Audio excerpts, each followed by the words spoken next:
So this is a video I almost hesitated to put up. In fact, I did start it one time before and it didn't feel like I was doing the lesson or the story in here justice. I'm also wanted to change names, which I will do, because this involves real people, and who knows where any of them are now. I have no ongoing relationship with any of them. So these are, as they say, names are changed to protect the innocent and privacy. As I've said in other videos, I spent a lot of my early life traveling around with a horse trainer, universally known as Pony Bill Wagman. He had made a small fortune swapping Shetland ponies when they were a hot item, and then went back to dealing horses when they markedly cooled off. But I got to meet people through Pony Bill Wagman that I never would have met otherwise. I will tell you that my upbringing was sort of privileged. My father was a doctor. We lived in a nice place with a nice farm, and we knew nice people. When I went around with Bill, I met a whole different cross-section of the population, and a lot of them were pretty tough characters. You know, they were horse traders. Some of them were crooks. Some of them basically were not part of polite society. I also learned to appreciate some of these folks who had just as much innate goodness in them, if not more, than the people who had more polish. And this is a story about one of those people, actually several of those people, who outperformed what you might expect of them and informed a young guy like me that nobility can arise in any level of our society. So, first story.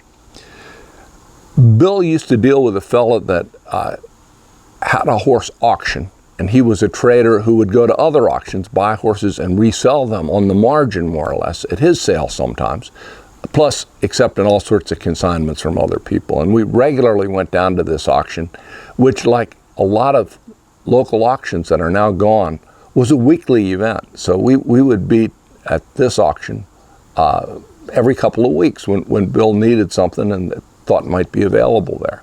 So we were pretty well acquainted with this fella, Harry, who ran the sale. And one day Harry contacted Bill and said he was coming back from Bunchy Grant's in New York, and he had bought a really nice older Price McLaughlin saddle, and he knew Bill dealt in saddles. And he said, "Bill, I think you might like this saddle." Bill said, "Can you bring it by on your way down?" He said, "That's why I called. I stopped at the truck stop. I'm on the payphone," because remember, no cell phones in those days. So in due course, Harry arrives, and with him is a young fella named Billy. Now, Billy's background I never knew completely, but he was sort of a resident of the horse auction. He lived on the premises. He was in sort of a makeshift plywood structure right next to the sale barn. And that's where he set up housekeeping, and there was a shower in the office area. He'd go in, shower up, and so forth. I don't have any idea what his meal arrangements were, if any, but he was basically one of those folks who had, as could happen much easier in the 1960s in our society, had fallen through the safety net that social services provide. I think he had struck out, failed out, or run away from foster homes until he finally aged out. He knew very little, whether he went to school or not. He knew very little about his own background. I don't know if he could really read or write, but he was a handy young guy, big kid, probably 19 or 20 at this point, and I was about 15. They arrive, and Billy's with me, and he had taken an interest in Billy. He provided him with the makeshift home he had there, and some guidance and support and employment at the sale barn and in the trading barn. And Billy had an unwavering loyalty to Harry. So if Harry said, you know, do this, Billy was going to do it. Well, they arrive, and Harry says, doggone it, that saddle is up in the front of our stock trailer. Now this is probably a 9-horse trailer stacked full of sale horses and other animals. So he's got the saddle up in the front. There's no way to access it because they have what would have been a tack area filled with horses. They didn't want to open that front door and try to slip through. He says, you know what? Billy's pretty handy. I bet he can slip past those horses, get up to the front, get that saddle and get it out. Billy says, yes, sir, I can do that, Harry. So they open the back gate, he slips in, and I still remember the first 3 animals in that load were a thoroughbred, a big mule, and a stud pony. And Billy came from someplace south of here because he had sort of a southern accent and sort of almost a hillbilly way of talking. And I heard him slip, and remember, there's probably 8 or 9 horses in here.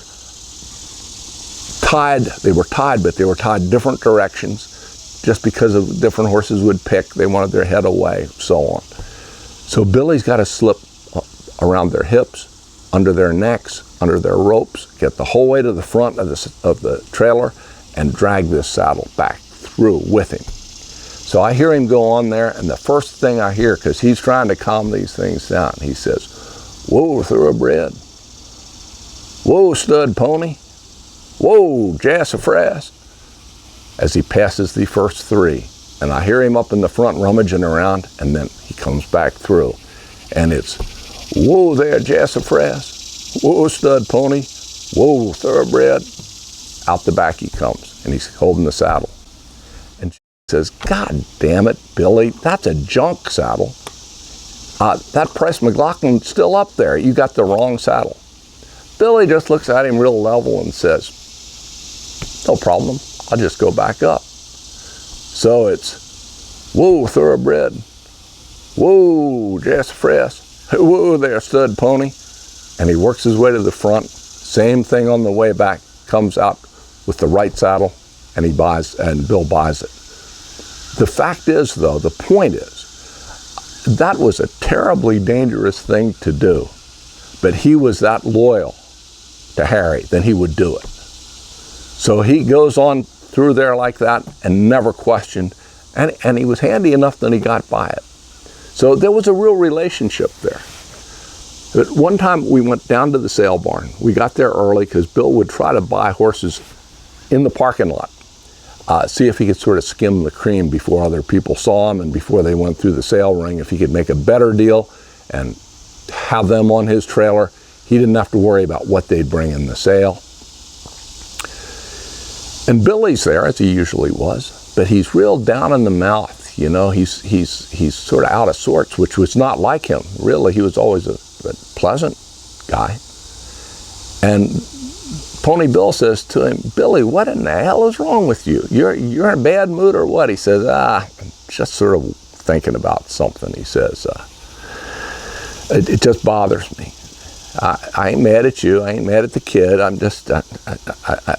trying to get around this thing. So Bill says, well, what's your problem? Meanwhile, Harry's walking over, and Billy says, well, you know, Huck, Harry's boy, he's having a birthday. And he says, and I don't got a birthday. And Bill says, what do you mean? He said, well, I know I got one, but I don't have any idea when it is, and I've never had a party or nobody ever told me. So I don't know why he gets to have a birthday and everybody else gets to have a birthday and I don't. So he's walking up, and he's a tough old guy, you know, and he's not going to win any sensitivity awards. And I did just use his real name, which we'll beep out. And he says to Billy, he says, you are one lucky son of a bitch. And Billy says, well, what do you mean? Harry says, well, I got a birthday, but I knew when it was, and I'm stuck with it. And Huck has a birthday, he knows when it is, he's stuck with it. You get to pick yours. It can be whenever you want. And Billy says, really? How about next week? Harry says, that sounds good. Then Billy, just sort of a troubled look comes back over his face. He says, but I don't even know how old I am. And Harry says, well, Billy, your luck's holding, because you can pick any age you want. I sure as hell wish I could do that. Well, how old do you think I am? 19, 20, 21. Billy says, 20 sounds good. So the next week at the sale, he has gone to the supermarket, changed the names to protect the innocent. I'm into the real story. So Harry goes to the supermarket and buys a big old nasty sheet cake. And he puts it out there, and all of these old horse traders are getting out their dirty jackknives and carving pieces off, and they had quite a celebration. And Billy was 20 years old, and it was a good day. And what it was, and what I understood from this was, there was a lot more than just having a birthday party. Harry had given Billy an identity, a place in the world, and an ability to determine his own fate. What a powerful lesson. And I wonder how it steered Billy's life going forward, but I know that it informed mine. But that lesson pales in comparison with the one I'm about to tell you. At the sale barn, often on off nights, there would be a pretty lively poker game for pretty high stakes. And Harry was a good poker player. And a lot of these horse traders, it was easy come, easy go, and Harry would cheerfully take their money. And there was a fella in, I think he was from the Midwest, and he was sort of a fly-by-night trader, came in with a rusty truck and a rusty trailer, and a young kid, probably 4 or 5 years old. And they're playing poker, and the kid's wandering around, and he gets a little fussy, and this guy says, here, gives him a bag of popcorn. He says, shut up and eat your popcorn. And so the kid wanders over to the corner and curls up, eats some popcorn, and falls asleep. And the game goes on, and finally there's a game that is got some legs underneath it. Now, I don't know the rules of poker, but at the end, everybody's dropped out except this old, crusty, low-rent trader and Harry. And the problem for the Midwest guys, he's out of money. He's out of anything. He'd already gambled away his pickup truck, probably his trailer too, I assume. And he says, I'm out of money. Will you stake me? Will you loan me enough that I can finish the game? And Harry knows a bad debt in advance, and that's what that would have been. And he could also lose, and then he'd be out the money without anything in it for him. And Harry had a big heart, but he was no fool, and he says, I can't do that. So this guy says, well, then let's play for the boy. Harry says, what do you mean? He says, well, things aren't good at home. My wife left me. I can't really take care of the kid. And I'm willing to risk him to get back on my feet, or if I lose him, I can just move on. So Harry looks at him and says, I'll do that. And they play out the hand, and Harry wins, and so did the kid. The other guy, I think Harry let him take his pickup back, and he went down the road, and whether he ever came back again, I doubt. But Harry then raised that boy as if he was his own son. We always assumed we'd see this boy around the sale. He was, by the time I knew him, he was probably 12 years old. He'd be helping with the horses, and he was small enough he could ride ponies through the sale ring, and he was a handy kid, and we had always assumed it was Harry's son. Then Harry had said, well, I always wished I could have kids. Bill questions him about that, and he tells the story I just related. And we learned that Huck was not his son, but really could have been. And Bill's troubled by this, because he was a family man. For all he was a roustabout horse trader, he raised 4 kids, and he was devoted to them. He had a stable life. And he's thinking about this kid in the card game. And Bill looks at Harry and says, Harry, how could you play for that kid? And I never noticed it before because Harry was not a handsome man, but he had intensely blue eyes. He was sort of a shut down, not real talkative individual.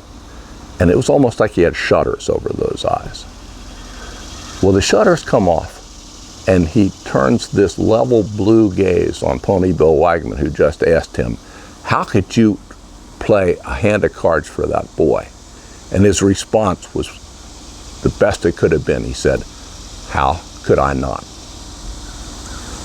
And there's a lesson there that I've carried through my entire life, both as to where goodness resides and how it shows itself and how you live your life. So as you go through your lifetime with horses, reflect on the fact that for all the things we learn about horses, we learn even more things about life. Thank you.